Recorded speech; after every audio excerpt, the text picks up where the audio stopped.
Então fala você ligado aqui no canal, sou o Eduardo Ferrari e trago assuntos importantes do Vasco. Antes eu peço a tua inscrição, aqui embaixo tem um botão vermelho inscrito, inscreva-se.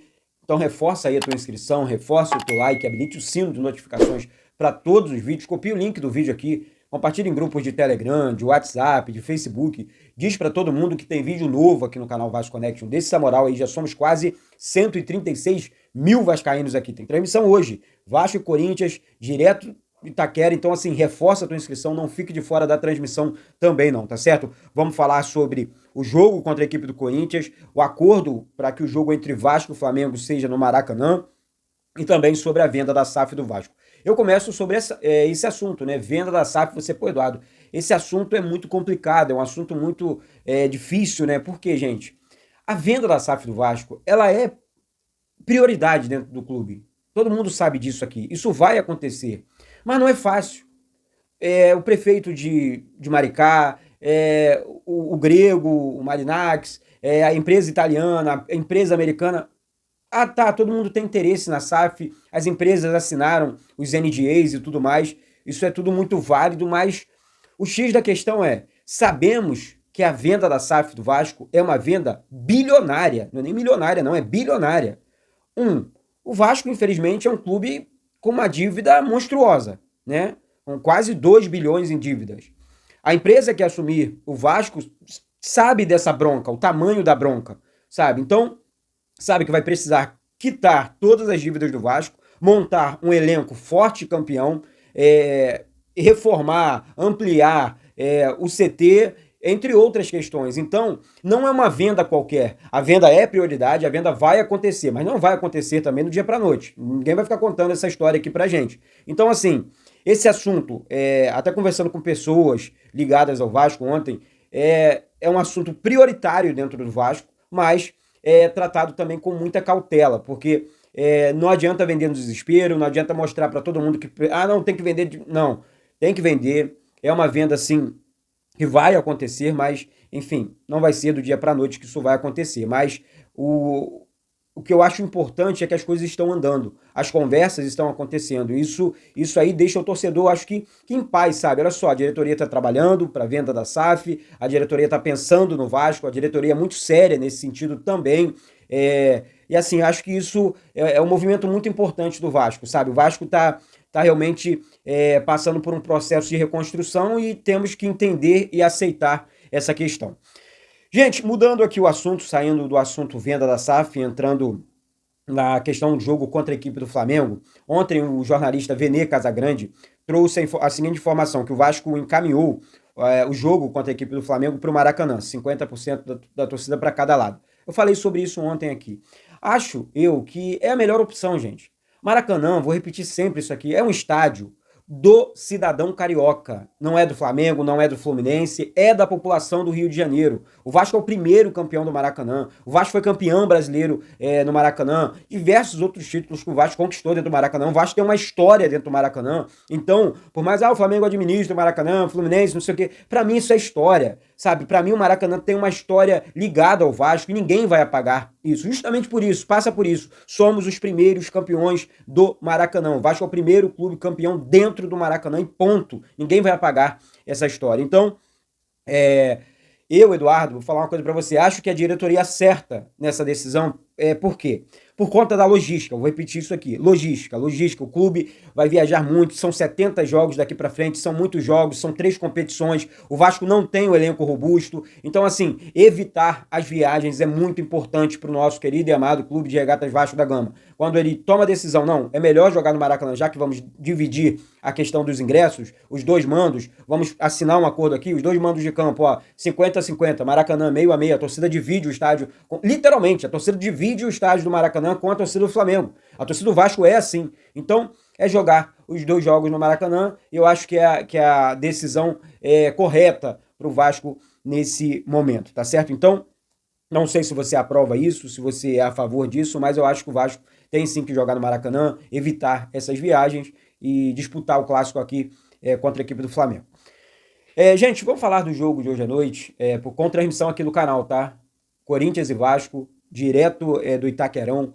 Vou falar para você, um jogo muito difícil, um jogo muito complicado. O Corinthians tá desfalcado, Eduardo. Os dois jogadores, o principal jogador deles, o Garro, né, não vai jogar no meio-campo. O técnico é o Ramon Dias, ou seja, o Vasco vai enfrentar mais uma vez o seu ex-técnico.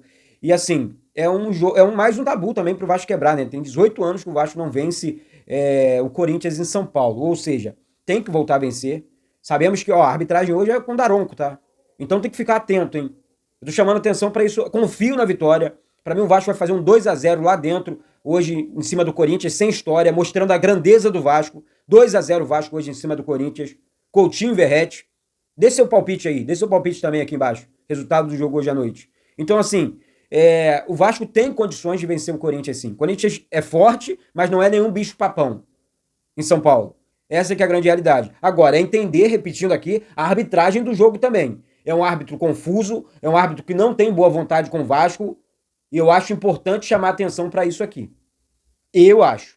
Tá? Então fica atento, vamos ficar ligado com relação a isso. Então é a terceira rodada do Campeonato Brasileiro. O Vasco, repetindo aqui, vai enfrentar a equipe do Corinthians e é torcer para que o Vasco faça um bom jogo, que o Vasco realmente faça um jogo seguro, né? Que o Vasco possa sair, possa pontuar, né, em São Paulo. É sempre muito importante. Vence em São Januário, pontua jogando fora e vai subindo na tabela de classificação do Campeonato Brasileiro e tudo mais. Eu vou passar o provável Vasco aqui, porque temos algumas dúvidas aqui no time titular, tá? E quero a sua opinião também. Exemplo, dúvida no ataque. Garré, Ryan ou Adson? Aqui, essa dúvida aqui eu mato de primeira. Eu iria de Adson. Se for para barrar o Garré, eu iria de Adson. Por quê? Na minha opinião, o Ryan é reserva do Verratti, que não tem... O Verratti não tem um reserva imediato. Não tem um reserva ali para... eu sou o reserva do Ryan, do Verratti, eu sou centroavante também. Não tem. Então, o Ryan é o jogador que mais se aproxima do Verratti, porque não é um jogador rápido, é um jogador de muita força física, que pode jogar, de repente, no segundo tempo, no lugar do Verratti, que é um jogador de área, não é um jogador de velocidade. Então, eu acho que os dois fariam essa função de centroavante. O Ryan faria essa função de centroavante, não função de ponta. Quando o Carille coloca o Ryan em campo, ele perde velocidade, ele tira a velocidade do time, ele mata a velocidade do ataque. Ele consegue construir uma velocidade com o Garré aberto pelo lado direito e o Nuno Moreira pelo lado esquerdo, e ele tira quando ele coloca o Ryan. Então, assim, eu acho importante que ele... não vou continuar com o Adson e vou segurar o esquema tático do time, com velocidade pelas pontas, um jogador de área e um jogador de meio campo, no caso Coutinho, fazendo excelentes jogos, porque agora o Coutinho tem opções no ataque. Coutinho olha para as duas pontas e tem ultrapassagem do Adson, do Garré, do Nuno Moreira, do Lucas Piton, do Paulo Henrique. Assim o Coutinho vai reinar no meio campo do Vasco, vai reinar. Podem reparar no jogo de hoje. Então o provável Vasco para o jogo dessa noite é Léo Jardim no gol, Paulo Henrique na lateral direita, dupla de zaga com João Vitor e Maurício Lemos, lateral esquerdo Lucas Piton, meio campo com Hugo Moura. Outra dúvida aqui, hein? Paulinho, Jair ou Tietê? Iria de Tietê. O Paulinho não tá bem, o Jair entra bem, mas eu acho que o Tietê é o motorzinho desse meio campo do Vasco aqui. Marca, corre, tem excelente passe, consegue quebrar linhas. Então, assim, eu iria de Tietê aqui no meio campo e não de Jair nesse primeiro tempo. O Paulinho não tá bem nesses primeiros jogos, então iria de Tietê. Coutinho fechando ali, jogando mais próximo do Nuno Moreira, aberto pelo lado esquerdo, do Garré, aí aqui é outra dúvida, né? Garré, Ryan ou Adson aberto pelo lado esquerdo e o Verratti dentro da grande área. Então é um Vasco organizado, sim, pelo técnico Fábio Carille. Vou fazer uma análise também em cima do treinador, assim... O treinador Fábio Carille precisa prestar atenção na seguinte questão. Esse time aqui, que ele está escalando para os jogos, é um time bom, ponto. É um time que tem condições de vencer qualquer equipe do futebol brasileiro, ponto. Essa é a minha opinião e peço a sua. Essa equipe do Vasco tem condições. Esse time, né? Agora, eu me preocupo, Fábio Carille, com as suas alterações. Porque o Vasco faz 2-0 e você recua o time no segundo tempo. Você tira um meia para colocar um zagueiro, você tira um atacante para colocar um volante. Então isso é preocupante. Por quê? O time não mantém, você atrai o adversário para o seu campo. Isso é ruim. Então qual é a do Vasco? É continuar jogando com o mesmo esquema tático em campo, para continuar vencendo o jogo, para continuar sufocando o adversário, tá? Isso é só a minha opinião. Para não dar chance pro azar, como deu contra o Melgar. Vencendo por 3-1 e deixou o time dos caras empatar. Então, assim, hoje é a mesma coisa. Enxerga um Vasco, repetindo aqui, com condições de vencer o Corinthians, mas Fábio Carille tem que prestar atenção nas alterações no segundo tempo. Tá certo, gente? Então é isso, vou ficando por aqui. Daqui a pouco eu volto com essas e outras informações do Vasco. Mais uma vez eu peço a sua inscrição, mais uma vez eu peço o seu like, habilite o sino de notificações na opção todos, copie o link do vídeo aqui, compartilhe em grupos de Telegram, de WhatsApp, de Facebook, diz para todo mundo que tem vídeo e transmissão hoje aqui contra a equipe do Corinthians, uma transmissão muito importante, tá? Mais um jogo importante pro Vasco na temporada e vamos para cima. Tá certo, gente? Então é isso. Beijo no coração de todos vocês, Eduardo Ferrari. Saudações vascaínas.